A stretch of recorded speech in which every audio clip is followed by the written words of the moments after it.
Bonsoir la famille OM, donc bienvenue sur le canal olympien pour une vidéo ce soir. Alors ce n'est pas une gazette, elle a eu lieu ce matin pour ceux qui l'ont regardé. C'est surtout une information qui est sortie aujourd'hui. L'OM a un nouveau, une nouvelle personne qui a été nommée dans son organigramme, c'est monsieur Alessandro Antonello. Alors encore un Italien qui arrive du côté de l'Olympique de Marseille. Alors là, il y a quelques années en arrière, on était sur un Olympique de Marseille plutôt version espagnole. Et là, on est en train de rentrer dans une ère Olympique de Marseille plutôt version italienne. Donc cet après-midi, l'Olympique de Marseille a sorti donc un communiqué officiel donc qui annonce donc la nomination de Alessandro Antonello au poste de directeur général de l'Olympique de Marseille.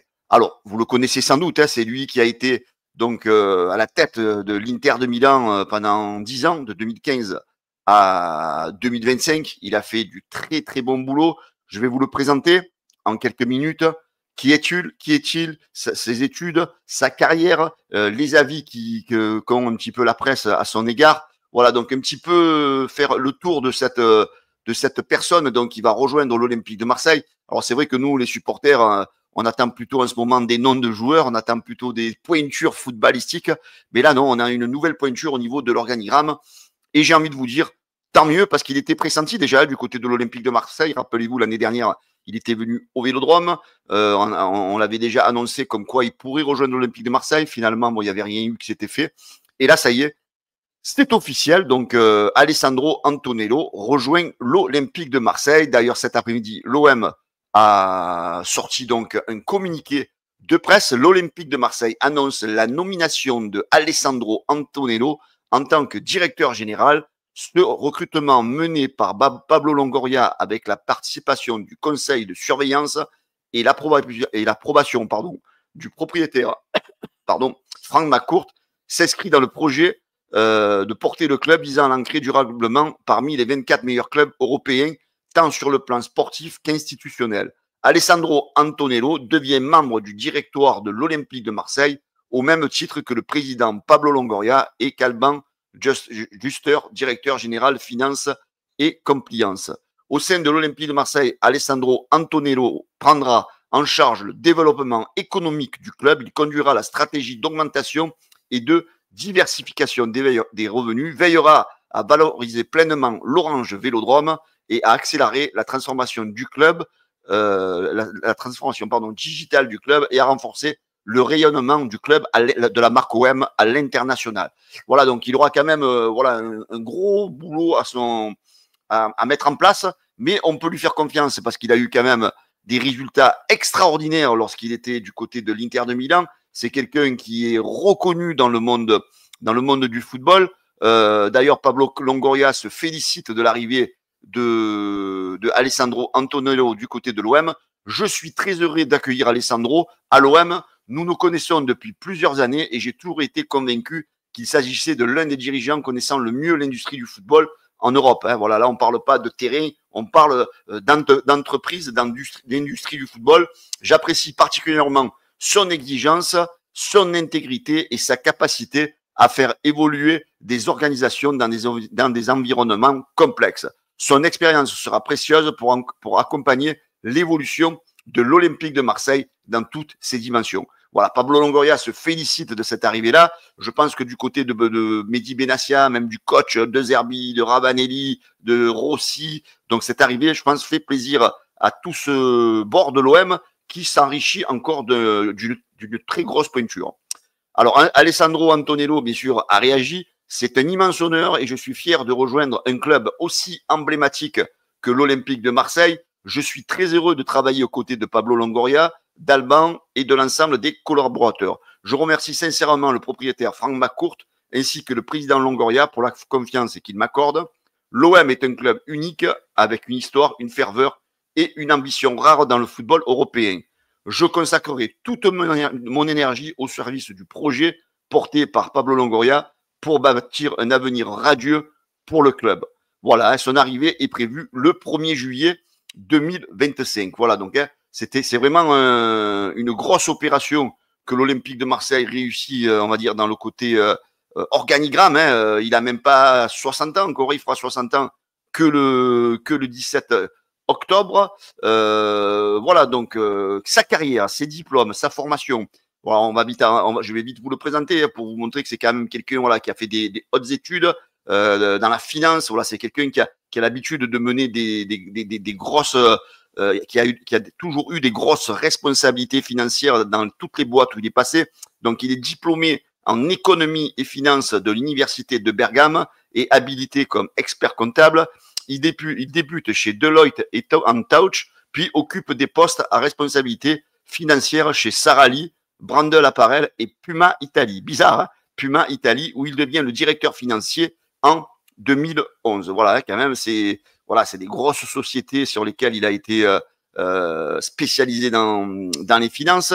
Donc son parcours du côté de l'Inter, donc il rejoint l'Inter de Milan en 2015. Il est nommé donc comme Chief Financial Officer. Désolé pour mon anglais, les amis. Il est nommé ensuite COO en 2016, puis CEO à partir du 1er octobre 2017. En décembre 2018, il se voit confier la direction corporate, supervisant les secteurs commercial, marketing, médias et corporate. Il est élu au conseil exécutif de l'European Club Association, c'est-à-dire l'ECA, en septembre 2021. Il est le représentant des intérêts des clubs européens. Donc là, il quitte l'Inter en février 2025.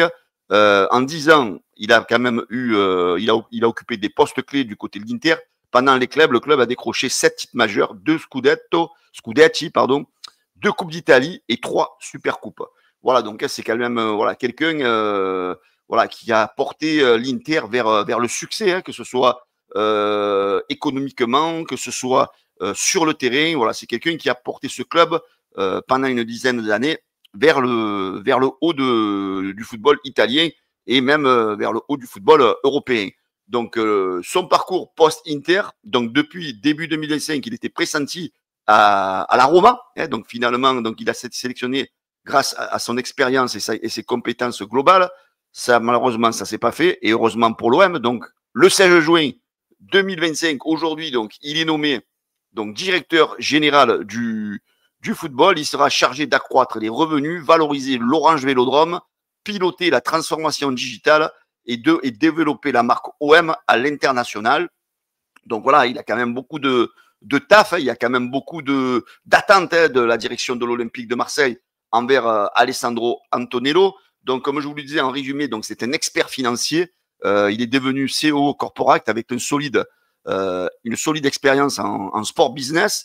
Il a mené des stratégies commerciales, signé d'importants partenariats et structuré le développement de l'Inter Milan. Voilà, il a cette capacité à trouver des partenariats pour le club. Il a contribué aussi à la réussite sportive du club tout en renforçant ses performances économiques. Son profil international lui permet aujourd'hui de piloter un club comme l'Olympique de Marseille dans un contexte de modernisation. Voilà, donc c'est vrai que voilà, c'est pour vous dire voilà, qu'on a recruté quand même quelqu'un. C'est vrai que des fois, bon, nous, il n'y a que le côté footballistique de terrain qui nous intéresse.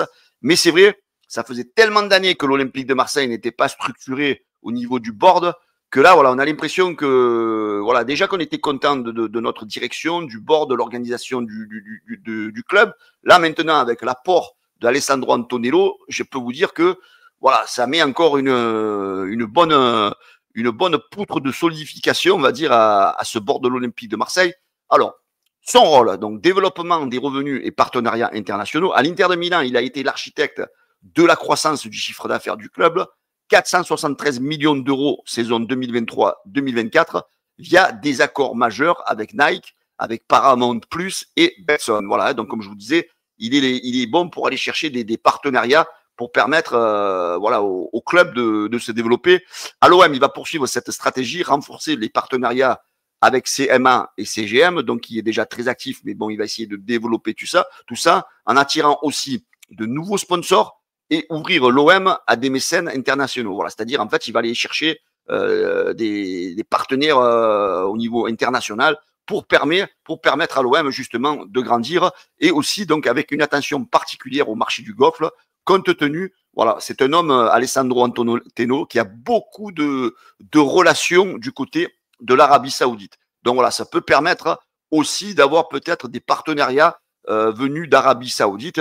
Qui dit par Arabie Saoudite dit peut-être concurrent du Qatar. Donc s'il arrive à nous trouver des partenaires qui veulent venir mettre de l'argent pour l'Olympique de Marseille, ben pourquoi pas, nous sommes preneurs du côté de l'OM. Alors ça, voilà, il doit aussi, donc il a comme rôle aussi de valoriser le Vélodrome. Une de ses missions sera clé de piloter le projet de prise en main et de refinancement du stade pour faire du Vélodrome un lieu moderne et multi-usage, renforçant l'identité du club et de sa rentabilité. Voilà, et donc il va y avoir beaucoup de boulot fait autour du stade Vélodrome. Donc transformation digitale et média, fort de son expérience corporate, il va structurer la présence numérique du club, streaming social, licence digitale, optimisant les droits médias, l'exposition internationale, un enjeu stratégique pour l'OM face à la concurrence accrue pour les droits TV. Voilà, donc on voit quand même il va avoir de grosses tâches très très importantes. Et là, je crois que, à en croire un petit peu les échos, que c'est quelqu'un qui a vraiment des capacités énormes pour pouvoir permettre à l'OM de se développer. Donc, ensuite, en tant qu'ex-CEO et membre exécutif de l'ECA depuis 2021, il bénéficie d'un réseau puissant au sein du foot européen. Voilà, c'est quelqu'un qui est très reconnu au niveau du football européen. Ça peut être aussi un plus pour l'OM. Il pourrait mettre en place une gouvernance intégrée entre la direction sportive, c'est-à-dire Pablo, Benassia, De Zerbi, Ravanelli, et la direction des opérations pour fluidifier les décisions et accélérer le développement commercial. Enfin, voilà, on a quelques avis au niveau des médias. Entrevue parle de lui en disant c'est une pointure du football européen, soulignant ses liens solides avec le monde saoudien. Hein, voilà aussi, donc ça parle encore des Saoudiens et son rôle déterminant dans le développement des partenariats et du stade à l'Inter. But parle aussi de donc un très gros coup pour l'OM, considérant son expertise en sponsoring et infrastructure comme un véritable atout stratégique. Voilà, les amis, je vous ai présenté, on va dire, voilà, peut-être de manière un peu trop compliquée, qui était Alessandro Antonello. J'espère que voilà que vous en connaissez un petit peu plus grâce à cette formation, grâce à cette vidéo. Voilà, donc on sait qu'on a quelqu'un qui maîtrise toutes les ficelles hein, du football, que ce soit sur le côté financier, partenariat. Voilà, donc on a l'impression qu'on a quand même quelqu'un qui est solide là, quelqu'un qui est solide et qui va arriver à l'Olympique de Marseille. C'était un petit peu dans les tuyaux depuis déjà la saison dernière. Et là, c'est confirmé. Donc, Alessandro Antonello rejoint l'OM. Voilà les amis, j'espère que cette vidéo, elle vous a plu. Pensez à commenter, à me dire ce que vous pensez de cette arrivée de Alessandro Antonello du côté de l'Olympique de Marseille. Merci de me dire aussi si la vidéo vous a plu, de partager, de liker et de vous abonner les amis. Il nous manque à peu près 14 abonnés pour arriver à 14 000 abonnés sur la chaîne YouTube. Je vous souhaite à tous une excellente soirée les amis et allez l'Olympique de Marseille. Ciao les amis.